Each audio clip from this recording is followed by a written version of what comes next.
आप सबका super concept classes में स्वागत है। और आज की इस वीडियो में आप लोगों को क्लास 12 हिंदी इलेक्टिव के टॉप 15 वायरल एमसीक्यू क्वेश्चंस कराने वाला हूं, जो आप लोगों के 2023 के एग्जाम के लिए बहुत ही ज्यादा इंपॉर्टेंट है। तो आप लोग वीडियो पर बने रहें, और अगर आप लोग हमारे चैनल पर पहली बार आए हैं तो चैनल को सब्सक्राइब करने के साथ साथ बेल के आइकन को प्रेस कर लीजिए। और मैं आप लोगों को जितना भी चीज करा रहा हूं, आप लोग हर एक चीज को कर लीजिए। और जो आप लोगों का मॉडल पेपर आया हुआ है, मॉडल पेपर को आप लोग जरूर से जरूर कर लीजिए। आप लोग पिछला साल का जो मॉडल पेपर है उसको भी कर सकते हैं, प्रीवियस ईयर क्वेश्चन पेपर भी कर सकते हैं, जिससे आप लोगों का तैयारी बहुत ही अच्छे तरीके से होगा। तो चलिए शुरू करते हैं और एक एक करके हर एक क्वेश्चन को देख लेते हैं।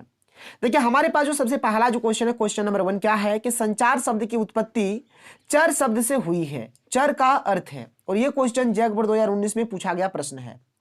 यहां पर संचार शब्द का देखिए पहला बार जो उत्पत्ति हुआ है, किस धातु से हुआ है, किस शब्द से हुआ है, तो चर धातु से या फिर चर शब्द से हुआ है। और चर का यहां पर अर्थ बताना है कि चर का अर्थ क्या होता है।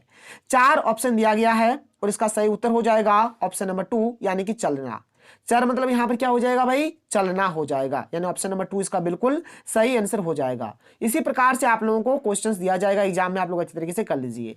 अगला वाला जो क्वेश्चन है बहुत ही ज्यादा इंपॉर्टेंट है, क्योंकि ये वाला क्वेश्चन हमारा जैक बोर्ड 2019 और 2020 दोनों में पूछा गया क्वेश्चन है। क्या है देखिए कि रिपोर्ट में दी गई जानकारी का स्वरूप कैसा होना चाहिए। देखिए एक नोटिस होता है, एक रिपोर्ट होता है। तो जो हम लोग रिपोर्ट लिखते हैं ना, तो रिपोर्ट में जो जानकारी होता है वो किस प्रकार का होता है। पहले आप लोग ऑप्शन देख लीजिए किस प्रकार से क्या दिया है। पहला ऑप्शन है काल्पनिक। क्या जो हम लोग रिपोर्ट लिखते हैं वो क्या काल्पनिक होता है, कथात्मक या फिर विस्तृत या फिर तथ्यात्मक और सच्ची घटना पर आधारित। आप लोग एक चीज गौर करिए, जैसे कि मान के चलिए कि आपका किसी के साथ झगड़ा हुआ, आपका कोई माथा फोड़ दिया, ठीक है। तो हम लोग क्या करेंगे, पुलिस स्टेशन जाएंगे ना भाई, और वहां पर जाकर क्या करेंगे, रिपोर्ट लिखाएंगे। बस वही होता है रिपोर्ट। तो जो हमारा रिपोर्ट होगा ना वह सच्ची घटना पर आधारित होगा। आपका कोई माथा फोड़ा है, उसके के खिलाफ हम लोग रिपोर्ट लिखाएंगे, तो क्या एक सच्ची घटना है, इसलिए इसका सही उत्तर ऑप्शन नंबर 4 हो जाएगा। यानी ये जो रिपोर्ट होगा ना ये हमारा तथ्यात्मक होगा और ये हमारा सच्ची घटना पर आधारित होगा। याद रखिएगा तथ्यात्मक और सच्ची घटना पर आधारित दोनों होता है। तो इसका सही उत्तर हो जाएगा ऑप्शन नंबर 4 यानी कि तथ्यात्मक और सच्ची घटना पर आधारित। देखिए मैं आपको हर एक चीज को बहुत ही अच्छे तरीके से समझा रहा हूं, आप लोग नोट करते चलिए, ठीक है, जो आपको आगे जाकर यहाँ पर बहुत ही ज्यादा इंपॉर्टेंट हो जाएगा, आप लोगों के एग्जाम में भी पूछा जा सकता है। अगला जो क्वेश्चन है क्वेश्चन नंबर 3, ये वाला क्वेश्चन भी हमारा जैक बोर्ड 2019 में ही पूछा गया प्रश्न है कि पत्रकारिता का मूल तत्व क्या है। जो पत्रकारिता होता है ना, इसका जो मूल जो तत्व है, जो मूल फैक्टर है, क्या है भाई बताना है। 4 ऑप्शन दिया गया है, कल्पना, संस्मरण, जिज्ञासा या फिर नीति। तो इसका जो सही उत्तर हो जाएगा ऑप्शन नंबर 3 हो जाएगा, जिज्ञासा इसका बिल्कुल सही आंसर हो जाएगा। आगे चलिए क्वेश्चन नंबर 4 क्या है देख लीजिए। अमर उजाला समाचार पत्र है। ये वाला क्वेश्चन भी 2019 में ही पूछा गया है, जैक बोर्ड 2019 में पूछा गया प्रश्न है। देखिए अमर उजाला एक समाचार पत्र है, तो ये किस भाषा का समाचार पत्र है आप लोगों को बताना है। हिंदी का है, इंग्लिश का है, उर्दू का है या फिर नागपुरी का है। तो ये जो अमर उजाला है ना भाई, ये हमारा हिंदी का समाचार पत्र है। तो ऑप्शन नंबर 1 इसका बिल्कुल सही आंसर हो जाएगा, हिंदी का यहाँ पर सही आंसर होगा।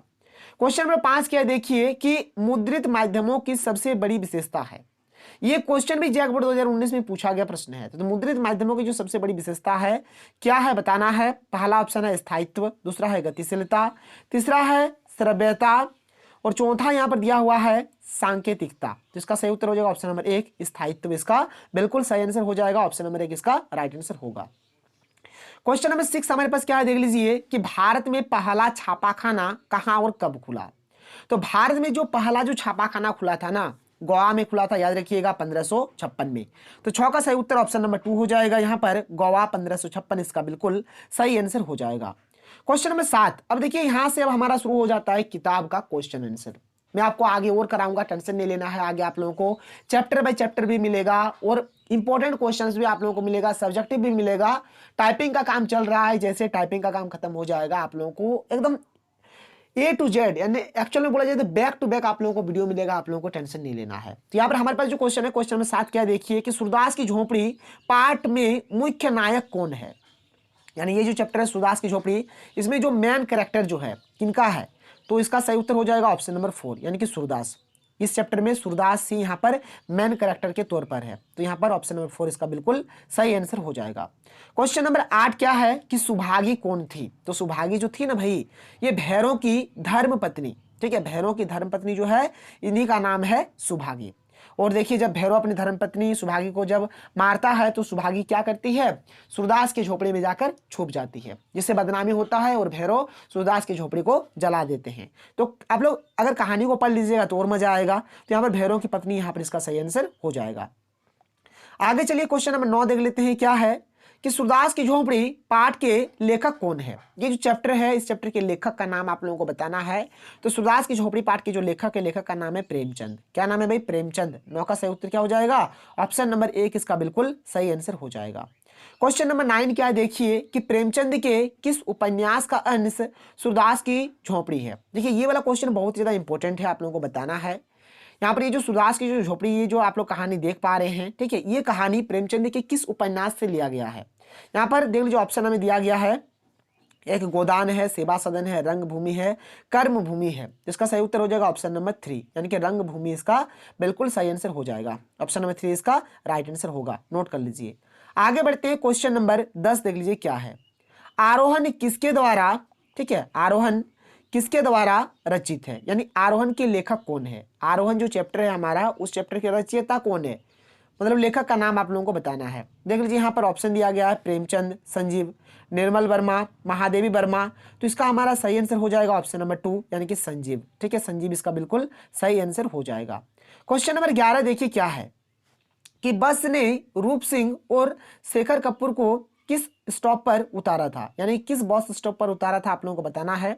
देख लीजिए यहाँ पर 4 ऑप्शन दिया गया है, नागलोई के स्टॉप पर, देवकुंड के स्टॉप पर, मुकंदपुर के स्टॉप पर, या फिर आजादगंज के स्टॉप पर। तो इसका सही उत्तर हो जाएगा ऑप्शन नंबर 2, यानी कि देवकुंड के स्टॉप पर इन लोगों को उतारा था। ऑप्शन नंबर 2 इसका बिल्कुल सही आंसर हो जाएगा, देवकुंड का बस स्टॉप पर इन दोनों को उतार दिया था। आगे चलिए क्वेश्चन नंबर 12 क्या है, देख लीजिए। रूप सिंह कितने सालों बाद अपने गांव वापस लौटा था। ठीक है, ये जो रूप सिंह है ना, ये मतलब कितने सालों बाद अपने गांव को आया था, आप लोगों को बताना है। तो यहाँ पर देख लीजिए ऑप्शन दिया गया है 5 साल, 1.5 साल, या फिर 11 साल बाद। ठीक है, या फिर यहाँ पर और दिया गया 2.5 साल बाद। तो इसका सही उत्तर हो जाएगा 11 साल बाद, मतलब वो 11 साल बाद गांव को वापस आए थे। ऑप्शन नंबर 3 इसका बिल्कुल सही आंसर हो जाएगा।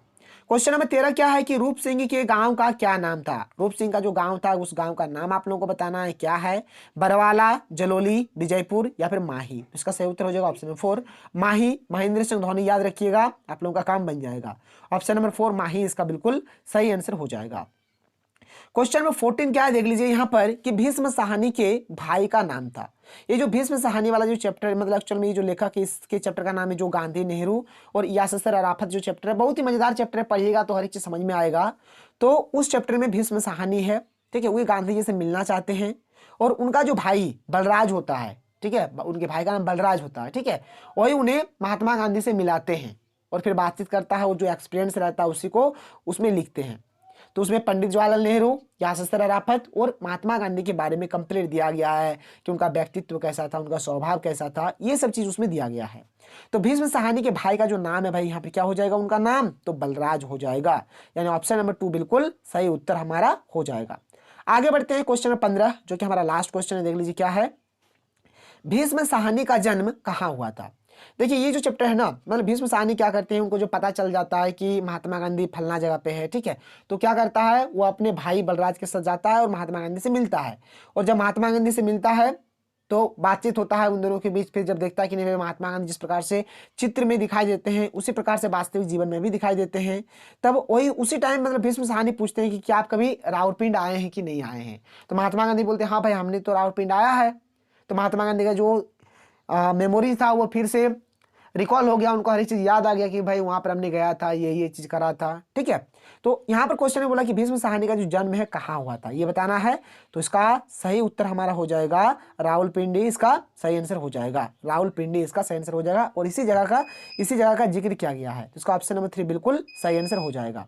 और यहाँ पर देखिए ये हमारा आज का वीडियो यहीं पर खत्म हो जाता है। यहाँ पर मैंने आप लोगों को complete 15 very very important MCQ questions कराया, आप लोग लिख लीजिए, पढ़ लीजिए, बहुत ज़्यादा इंपॉर्टेंट है। आगे आप लोगों को और वीडियो मिलेगा, तो चलिए मिलते हैं अगले वीडियो में। थैंक यू, जय हिंद।